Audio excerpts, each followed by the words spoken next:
Good morning, everybody. So our Queen has died, and although maybe we sort of expected it would happen at some point, it will still be a shock. Um, I don't think any of us, even you, Derek, I don't think have known a different monarch in our lifetime. So this is a really significant moment for the country and for us as individuals, and it affects us in different ways. I don't know what were the images that you picked up last night. Lots of words were used like servant and duty and faithful, which are obviously very appropriate for what we're involved with. But at one point, Julia pointed out to me that over Windsor Castle, as the news was announced, there was a rainbow. And for those of you who may know in the Bible, the rainbow is a symbol of God's promise to save. And so it seemed really appropriate because clearly one thing the Queen was a strong Christian and a woman of faith. And Julia described the rainbow as almost like God's welcome banner as she moved from earth to heaven into eternity.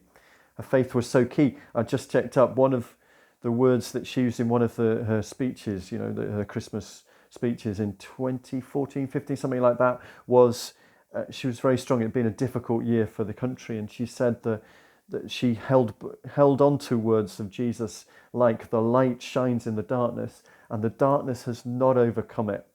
And that's from the start of John's Gospel. And it seems a really appropriate phrase today, that the darkness has not overcome the light. There is still light.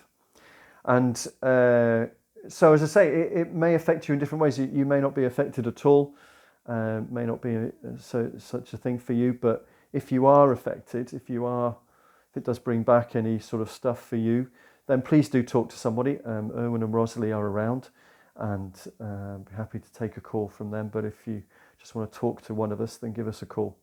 And of course, it may affect our clients in different ways. That it may not be an issue for them, and they're just they're trying to cope with their issues. So we need to crack on. But others, we may need the tissue box out because it'll affect people in different ways.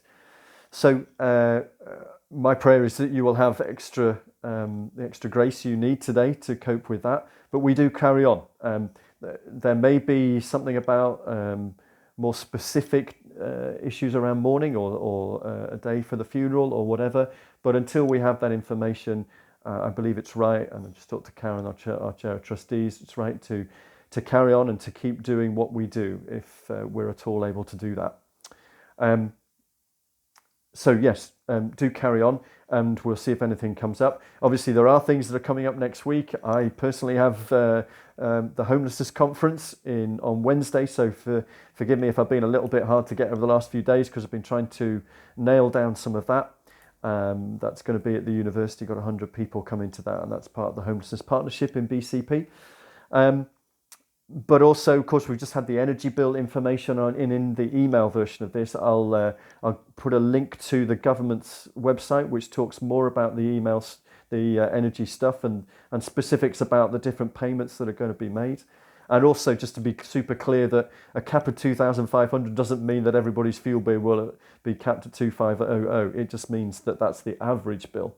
So help will still be needed in different ways. We are talking to the council at the moment about, they're putting a paper to their senior management about, or both councils, about how to support and how to respond to the cost of living crisis. And I'll send you a photo of Tigger bouncing around the Newcastle if the Great North Run still happens. And if you've got anybody who wants to put some sponsorship into that, then I'll put a link into the email as well. Thanks for all you do, folks. Have a good day, and remember, the light shines in the darkness. Keep going.